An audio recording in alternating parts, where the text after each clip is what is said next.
ಹಕ್ಕಿ ಜ್ವರ ಹಬ್ಬಿರುವ ಹಿನ್ನೆಲೆಯಲ್ಲಿ ಜನರು ಮನೆಯಿಂದ ಹೊರಬರುವುದಕ್ಕೆ ಭಯಪಡುತ್ತಿರುವಂತಹ ಘಟನೆ ಚಿಕ್ಕಬಳ್ಳಾಪುರ ವರದಲಹಳ್ಳಿಯಲ್ಲಿ ನಡೆದಿದೆ. ಜನರಿಲ್ಲದೆ ಬಿಕ್ಕು ಎನ್ನುತ್ತದೆ ಹಳ್ಳಿಗಳ ಪರಿಶೀಲನೆಗೆ ಬಂದಂತ ಅಧಿಕಾರಿಗಳು ಕೋಳಿಯಿಂದ ಹಿಡಿದು ಕೋಳಿ ಮರಿ ಹಾಗೂ ಮೊಟ್ಟೆಯನ್ನ ಬಿಡದೆ ನಾಶ ಮಾಡಿದ್ದಾರೆ. ಈ ವೇಳೆ 500ಕ್ಕೂ ಅಧಿಕ ಕೋಳಿಗಳನ್ನ ನಾಶ ಮಾಡಿರುವ ಅಧಿಕಾರಿಗಳು ಯಾವುದೇ ರೀತಿಯ ಪರಿಹಾರ ನೀಡಿಲ್ಲ ಅಂತ ಕೋಳಿ ಸಾಗಾಣಿಕೆದಾರರು ಅಳಲನ್ನ ತೋಡ್ಕೊಂಡಿದ್ದಾರೆ. ಕಳೆದ 5 ದಿನಗಳಿಂದ ವರದಹಳ್ಳಿ ಗ್ರಾಮದಲ್ಲಿ ಆತಂಕ ಸೃಷ್ಟಿಯಾಗಿದೆ.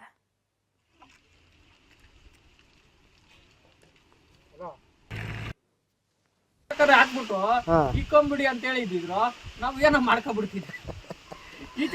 ಈಚೆಗ್ ಬಿಡ್ಬೇಡಿ ನೀವು ಅಂದಿದ್ರೆ ಸಾಕಾಗಿ.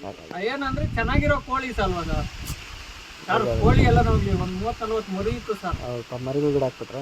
ಕಾವ್ಕಾಗಿದ್ವಿ ಒಂದ್ 60 ಮೊಟ್ಟೆ, 3 ಕೋಳಿ ಮೊಟ್ಟೆ ಬಂದು. ಈ ನಾಟಿ ಕೋಳಿ ಬಗ್ಗೆ ಇನ್ನು ಏನೋ ಅನ್ಕೊಂಡ್ಬಿಟ್ಟವ್ರೆ ಇವ್ರು. ನಾಟಿ ಕೋಳಿ ಏನ್ ಗೊತ್ತಾ, 40-60 ರೂಪಾಯಿ ಮೊಟ್ಟೆ. ಆ ಜಾಯ್ ಕೋಳಿ ಅಂತ ಬರುತ್ತೆ, ಅಷ್ಟು ಜನಕ್ಕೆ ಹೋಗುತ್ತೆ. ನಮ್ ಪರಂ ಕೋಳಿಯಲ್ಲಿ ಸಿಕ್ಕಲ್ವ ಅಂತಾರ ಅಷ್ಟೇ ಆಚೆ ಕಡೆ. ನಮ್ಗೆ ಇಲ್ಲಿ 40-50 ರೂಪಾಯಿ ಕೊಟ್ಟು ಮೊಟ್ಟೆ ತಂದು ಕಾವು ಹಾಕ್ತಿದ್ವಿ. ಅಷ್ಟು 60 ಮೊಟ್ಟೆ ಸರ್. ಏನಾಯ್ತು, 40 ರೂಪಾಯಿ ಇಟ್ಕೊಳ್ಳಿ ಏನಾಯ್ತು. 20 ದಿನ ಇನ್ನು ಅವತ್ತು ಸಾಯಂಕಾಲ ಮರಿ ಮಾಡೋದೆಲ್ಲ ನಮ್ಮಂತ. ಅದಕ್ಕೋಸ್ಕರ ಬೇಕಾದ್ರೆ ನಮ್ಮನೆ ಇವ್ರ ಮನೇನೆ ಫೇಮಸ್ ಆಗಿರೋದು.